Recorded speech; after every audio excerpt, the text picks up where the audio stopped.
Bienvenidos una vez más a Basket 365. Soy Denis y en el vídeo de hoy vamos a hablar sobre el día de ayer, que fue un día muy movido. Y es que es algo que llevo anticipando ya semanas. Sé que estáis aburridos de irme a hablar de esto, pero faltaban las extensiones de contrato de novato. Solo habíamos vivido cuatro jugadores firmando el máximo en Kate Cunningham, Evan Mobley, Scottie Barnes y Franz Wagner, pero faltaban el resto. Y ayer era la fecha límite y los equipos de la NBA son como los niños de instituto haciendo los deberes y procrastinan hasta el final, ¿no? Y lo dejaron todo para última hora. Pero eso, al final ayer tuvimos 7 extensiones de contrato de novato, con lo que tenemos un total de 11, muy diferente de esas 4 originales. Tuvimos también una extensión de un veterano, de la que hablaremos al final, lo cuelo en el vídeo también, en Aaron Gordon. Y tuvimos una extensión de un contrato de novato, pero en un pick de primera ronda. Esto es algo que no tenía que hacerse obligatorio ahora, podría haber pasado en cualquier momento de la temporada, pero lo han colado ahora también, así que de paso hablaremos de él. Así que nada, vamos a hablar de 9 extensiones de contrato. Esta noche además empieza la NBA, así que, bueno, es un diazo, la verdad. Y nada, dicho esto, si estáis aquí me imagino que es porque os interesa la NBA, así que os animo a que os suscribáis. Hoy he madrugado más de lo esperado o más de lo que debería para grabar este vídeo antes de irme a trabajar. Así que eso, dadle un like a mi falta de horas de sueño. Nah, he dormido 6 horas y algo, no está mal. Suscribiros, comentadme debajo y vamos a empezar. Y el orden en el que he determinado esto al final es que voy a ir de menos a más a nivel de cantidad total asegurada a un jugador mediante extensión, con lo que vamos a empezar hablando del jugador que menos ha cobrado o menos cobrará a lo largo de los años que ha firmado. Luego acabaremos con el jugador que más cerca está de un máximo y de último hablaremos de Aaron Gordon, que bueno, es un poco el bonus track, pero ya que ha ocurrido hay que hablar de él, ¿no? Así que nada, vamos a empezar por Jaden Hardy, que es precisamente la extensión que no tenía por qué ocurrir hoy. Jaden Hardy fue un pick de segunda ronda. Como pick de segunda ronda no está ceñido a las mismas normas, y si bien es cierto que es agente libre o sería agente libre restringido en el verano de 2025, Hardy podía haber firmado en cualquier momento, podía haber esperado a ver cómo le va la temporada, intentar presionar más a Dallas, tal vez los Maps le dijeron que si no firmaba ahora iba a ser agente libre restringido y ya verían.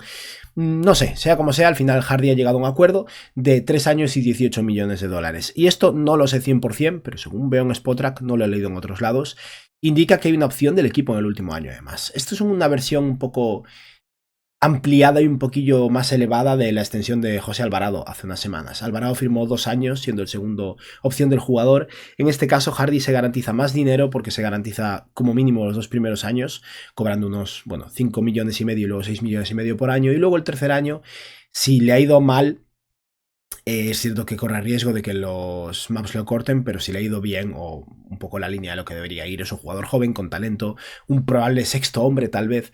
Si le ha ido bien, lo más probable es que los Maps tomen esa opción y luego lo extiendan o algo así. Sea como sea, se asegura un poco de dinero, ¿no? Hardy hasta el momento ha cobrado, o al final de este año habrá ganado 4 millones con 7, pues asegurarse 18 millones más tiene sentido en su caso, ¿no? Y por parte de los Maps es una extensión muy barata, está bien, no llegaron a un acuerdo con Quentin Grimes, por ejemplo, pero sí que llegaron a un acuerdo con Jaden Hardy. Y empezamos ahora con los jugadores que sí que tenían la fecha límite de ayer, ¿no? Y el primero fue Moses Moody. Este se anunció unas cuantas horas antes que el resto. Jonathan Kuminga no llegó a un acuerdo, por cierto, Josh Giddey tampoco, fueron los dos únicos jugadores del top 8 del draft, que fueron los top 6 y 7, que no llegaron a un acuerdo ayer, o entre ayer bueno, todo el verano. Pero Moody, por otra parte, el otro pick de lotería de los Warriors, sí que acordó un contrato interesante, la verdad. 3 años, 39 millones de dólares. Moses Moody ha demostrado poco de momento, pero parece más que evidente que puede demostrar más, simplemente Steve Kerr no ha confiado en él. Tal vez este sea el momento, ¿no? Con esto, Moody estará atado por los próximos 4 años, porque esto es algo que, por si acaso alguien está liado a algo, para que os quede más claro, tened en cuenta que estos son extensiones de contrato de novato. Esto quiere decir que estos jugadores tienen el contrato actual, o sea, la temporada actual estaba firmada, y lo que sea de lo que estemos hablando ahora, en este caso con Moody, 3 años 39 millones de dólares, va después. Con lo que Moody ahora tiene 4 años de contrato, un año cobrando pues 5,8 millones en este caso, y luego pasará a cobrar un promedio de 13 millones por año. Serán unos 12, 13 y 14 millones probablemente. Este básicamente es el contrato de Aaron Nesmith un año más tarde, y como llega un año más tarde, pesa todavía menos porque al final el límite salarial ha subido, ¿no? Moody va a ser muy barato, es menos de una mid-level básicamente, y a menos que salga muy mal la cosa, si sigue un poco la línea de lo que ha demostrado y le empieza a dar más minutos, creo que es un muy buen contrato. Lo único negativo para mí es que con jugadores así, cuando los aseguros tan baratos, lo ideal sería conseguir ese cuarto año, pero entiendo que Moody también quiere apostar en sí mismo, ¿no? Si está jugando bien, en el verano de 2028 que será el año en que será agente libre, podrá aspirar a bastante más dinero que esos menos de 14 millones de dólares que estará cobrando en un momento en el que en la NBA se va a estar moviendo mucho dinero. Vamos ahora a hablar de otro jugador que en mi opinión también ha salido barato. Creo que ha pasado con todos, sinceramente no hay nadie que haya salido caro. Y esto es un poco la lógica de las extensiones de contrato, ¿no? Caro podría haber salido Franz Wagner, que no firmó un contrato en la línea del Alperen Sengun, sino un máximo. Los jugadores que están accediendo ahora están dejando dinero sobre la mesa, dejando de apostar en sí mismos un poco a cambio de asegurarse ese dinero, de garantizarse una cifra potente, y creo que tiene sentido en algunos casos. Y eso, el siguiente nombre es Corey Kispert. 4 años, 54 millones de dólares. Eso es un promedio de 13 millones y medio por año. O sea, es nada, medio millón más por año que Moses Moody, pero un año más asegurado de contrato. Con lo que este contrato hubiera sido ideal para los Warriors con Moody, por ejemplo. Yo con Kispert esperaba un pelín más. Esperaba que consiguiera los 4 millones 60, 4 millones 65, incluso 4 millones 70 por año. Y puede parecer mucho, pero no creo que lo sea. Al final, eso, Corey Kispert ha accedido a firmar por menos de una mid-level y creo que es un jugador superior a esto. Es un muy buen triplista con tamaño de alero sólido. Y eso no quiere decir que sea un grandísimo jugador, creo que también le perjudica el estar en un equipo como los Wizards, ¿no? Pero es un jugador que va a aportar en Washington, pero que también aportaría como pieza de intercambio. Su salario estimado es de 12, 13, 14 y 15 millones de dólares, básicamente por año. Y 15 millones de dólares en 2028-2029 es muy poco. Muy bien por parte de los Wizards. El año pasado lo hicieron excelente con Avdija, con Kispert lo acaban de hacer muy bien también. Creo que Kispert tiene un poco menos de potencial y margen de desarrollo que Avdija, también tiene 25 años, con lo que entiendo que firme por un poco menos que Avdija, pero al mismo tiempo Avdija se la colaron y creo que a Kispert se la han colado un poco. Pero bueno, eso, Washington lo está haciendo muy bien en ese aspecto. Pasamos ahora ya a un jugador con un contrato muy interesante, un jugador que me ha sorprendido mucho, que llegaron a acuerdo, pero que entiendo luego por qué lo hizo, y ese es Jalen Green, porque Green acordó algo muy diferente a lo que estamos acostumbrados en extensiones de este estilo, ¿no? 3 años, siendo opción del jugador el tercer año, y 106 millones de dólares, o sea, un salario promedio de 35 millones de dólares más o menos. Esto lo he leído por ahí, creo que lo dijo Michael Scotto, que es un tío que reporta bastantes cosas a nivel de cómo se estructuran los salarios. Según le leí a Michael Scotto, el contrato de Jalen Green va a ser 33 millones el primer año, 36 el segundo y 36 el tercero. De esta forma, Jalen Green se garantiza 2 años de contrato con mucho dinero antes de poderse ir a agencia libre si está rindiendo por encima de esto, y si le va mal, pues tiene 106 millones sobre la mesa. Es un término medio muy interesante. Lo curioso aquí es que, para empezar, los Rockets han ahorrado cap hold o margen salarial, no dinero obviamente, porque Jalen Green como pick 2 del draft tenía un cap hold muy muy elevado, y este salario inicial de Jalen Green va a estar un poco en la línea, ¿no?, de lo que suponía ese cap hold, va a ser incluso un poquillo inferior. Es cierto que luego con la extensión de Alperen Sengun esa flexibilidad salarial, aún si dejaran ir a Fred VanVleet, ha desaparecido. Y siento que probablemente en el momento que decidieron que iban a extender al Alperen Sengun, decidieron acordar una cosa en esta línea con Jalen Green. Pero es un buen contrato, un muy buen contrato. Los Rockets con esto tienen asegurados básicamente 3 años de Jalen Green, el actual y los 2 siguientes. Y tras eso, si Green está jugando realmente bien, rechazará esa opción del jugador y saldrá a agencia libre o presionará a los Rockets para renovar. Habrá que verlo, ¿no? Es cierto que hay un poco de margen ahí de que le salga mal, en el sentido de que si Jalen Green realmente explota, pues tener que lidiar con su agencia libre en 2027 es problemático. Al mismo tiempo, se ahorran una situación Tyler Herro, por ejemplo, que no acaba de tener un valor a la altura de su contrato, aunque bueno, más o menos sí. O Jordan Poole, que ahora mismo parece un contrato muy, muy perjudicial. Jalen Green cobra más, es cierto, pero el contrato se acaba tan pronto si no le está yendo bien la cosa, que no es el fin del mundo. Bueno, a ver, que son 4 años en total. Pero creo que es un término medio muy interesante y una muestra de mucha creatividad tanto por parte de Jalen Green como de los Houston Rockets. Está bien. Luego tenemos a Trey Murphy, que va a cobrar menos de salario promedio anual, ¿no?, que Jalen Green. De hecho, ha firmado casi por lo mismo, pero en 4 años en vez de 3. Pero me parece una extensión muy, muy buena para Trey Murphy. Algunas personas echaron un poco las manos a la cabeza. Murphy ha firmado 4 años, 112 millones de dólares. Esto es un promedio de 28 millones por año. Las estimaciones son que su salario inicial sea de 25 millones y haga un 25, 27, 29, 31. Esto es muy poco. Puede parecer una barbaridad, pero estamos hablando de que en su primer año de nuevo contrato, Trey Murphy estará cobrando un 16,2% del límite salarial. Tened en cuenta la subida del margen salarial. Los contratos pueden parecer mucho más grandes de lo que son realmente. Pagarle un 16% de tu margen salarial a un jugador que podría ser que es un titular muy bueno, está bien. Trey Murphy es un muy buen triplista, es atlético, ha sufrido algunas lesiones, es cierto, pero si es capaz de mantenerse sano, tiene margen de desarrollo, tiene algo de capacidad de poner el balón en el suelo también, y creo que es una muy buena extensión y una extensión que empuja del todo a Brandon Ingram, ¿no? Ahora que Murphy está firmado, ya está, o sea, Ingram no tiene cabida en este equipo. Y vamos ahora con los pesos pesados, con los tres jugadores que firmaron más de 150 millones por año. Por cierto, sobre Trey Murphy, no consiguieron ese quinto año, perdón, se quedaron en 4, pero también el salario promedio es muy bueno, por lo que creo que está bien. Y vamos ahora con dos jugadores que ganaron un poquillo más de salario promedio anual, pero también firmaron ese quinto año, lo cual es espectacular para sus equipos. Uno es Jalen Johnson. Sobre Jalen Johnson, ya he leído también alguna noticia sobre la estructura de su contrato muy interesante, pero Johnson ha firmado exactamente 5 años, 150 millones de dólares. Y he leído por ahí que son 30 millones planos por año, lo cual quiere decir que es un contrato como el de Jarrett Allen hace unos años con los Caps, que firmó 100 millones y eran 25 millones planos, pues lo mismo. Esto puede ser perjudicial al final del contrato si quieren extenderlo, porque su máximo en una extensión va a quedarse por debajo del máximo que podría ganar si está siendo un jugador de calibre All-Star, como probablemente creo que va a ser. Sea como sea, daos cuenta de lo que decía antes, ¿no? La extensión suma un año extra, con lo que 5 años de contrato, sin opción del jugador en el último año, ni del equipo, no hay opciones, más su año actual. Jalen Johnson está atado por los próximos 6 años a Atlanta, a menos que quieran intercambiarlo en algún momento, y me parece espectacular. Creo que Johnson es un jugador con potencial de All-Star, creo que es el jugador con más potencial de los Hawks, aparte del propio Trae Young, que ya está explotado, ¿no?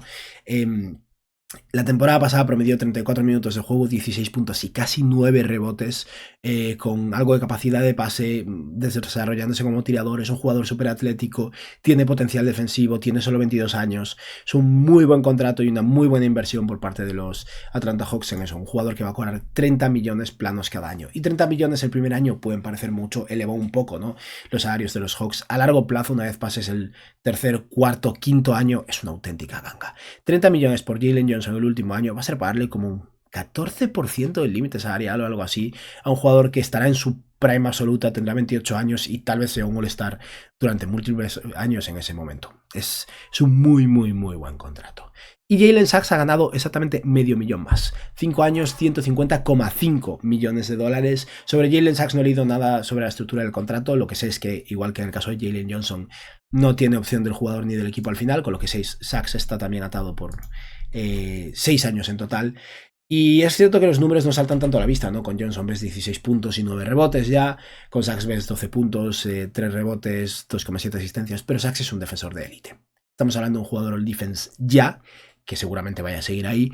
Es cierto que su carrera empezó un poco mal a nivel de lesiones, pero el desarrollo como triplista, 5 triples por partido y un 40% desde 3, y la defensa espectacular, justifican esto ya. Y sí, 30 millones por año puede parecer mucho, pero bueno, a nivel de estructura serán unos 26 millones, luego 28, luego 30, luego 32 y luego 34 millones. Incluso ese último año, cobrando unos 34 millones de dólares, el salario de Suggs es un 15% del límite salarial. Te das cuenta de lo que va a aumentar el límite salarial año tras año, a un 10% anual básicamente. Hasta un punto en el que eso, Suggs básicamente va a tener un contrato equivalente o incluso inferior al de Aaron Gordon ahora mismo, o algunos de esos role players de alto calibre que realmente aportan a sus equipos.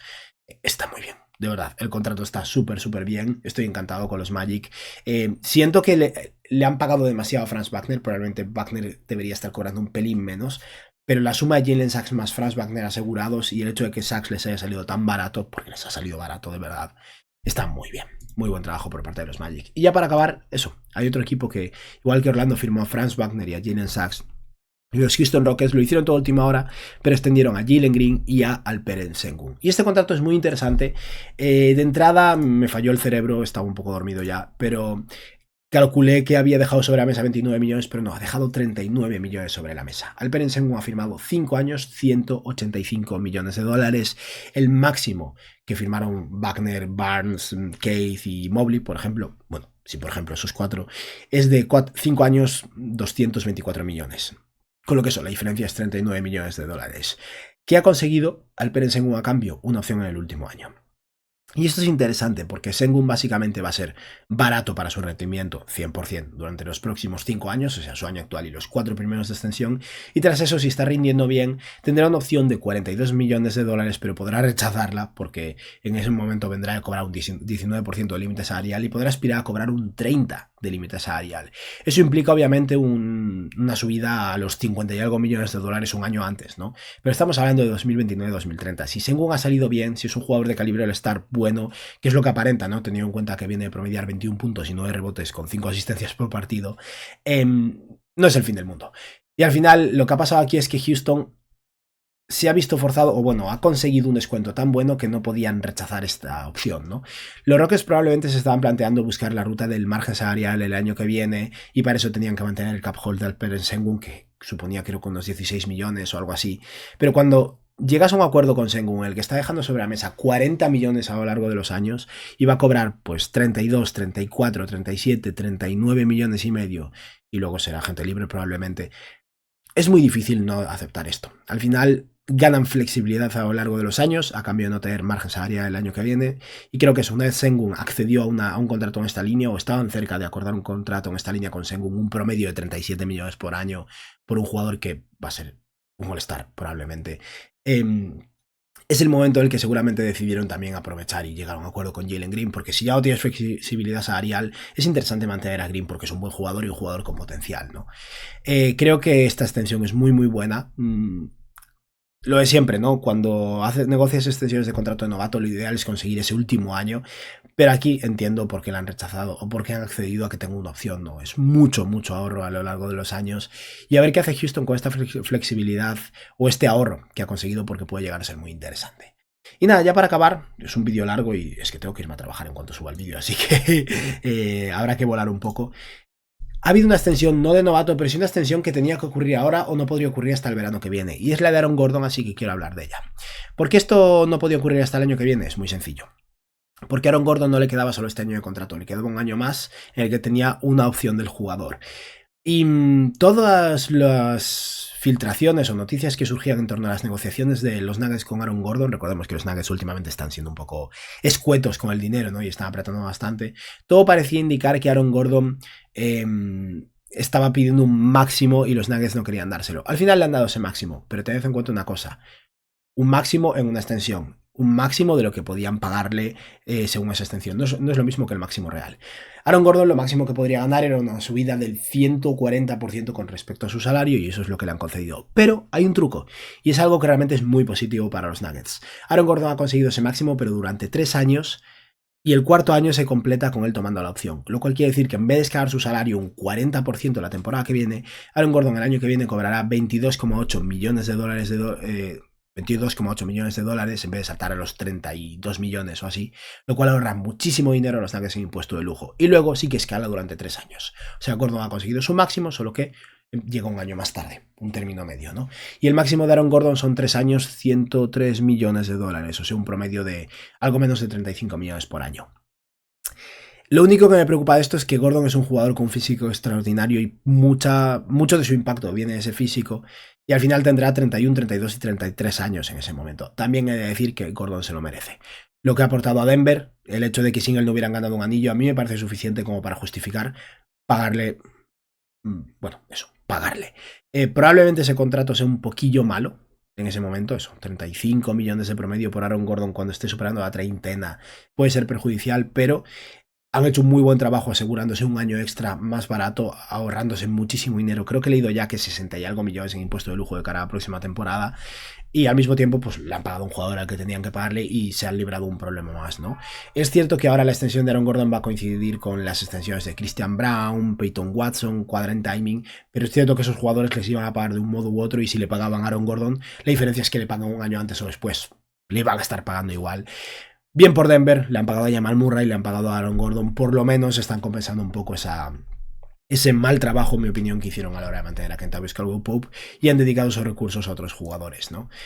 Así que nada, bueno, bien. 9 extensiones en total, un vídeo largo. Hemos tenido un total de 11 extensiones de contrato de novato este año. En general, todas son muy positivas. ya sabéis que yo soy muy fan de este proceso. Creo que es una manera de garantizarse buenos jugadores a largo plazo. Hay algunas en las que puede salir mal, hay jugadores que aún no han demostrado mucho y que pueden quedarse cortos. Moses Moody, por ejemplo, pero también es un salario que no me preocupa. No sé, creo que estaba muy bien. Y bueno, ya para acabar, quería hacer una mención honorífica, como siempre, a todos esos miembros del canal, esos Hall of Famers. Muchas gracias a todos por vuestro apoyo, de verdad. Y si alguien más quiere unirse, ahí hay un botón de unirse para miembros del canal. Y nada, muchas gracias a todos, espero que os haya gustado el vídeo. Espero que tengáis un buen día y que disfrutéis esta primera noche de jornada NBA de temporada regular, por fin. Yo no voy a poder hacerlo, porque mañana madrugo para trabajar, así que hasta el jueves por la noche no veré partidos en directo, pero eso, que tengáis un buen día. Adiós.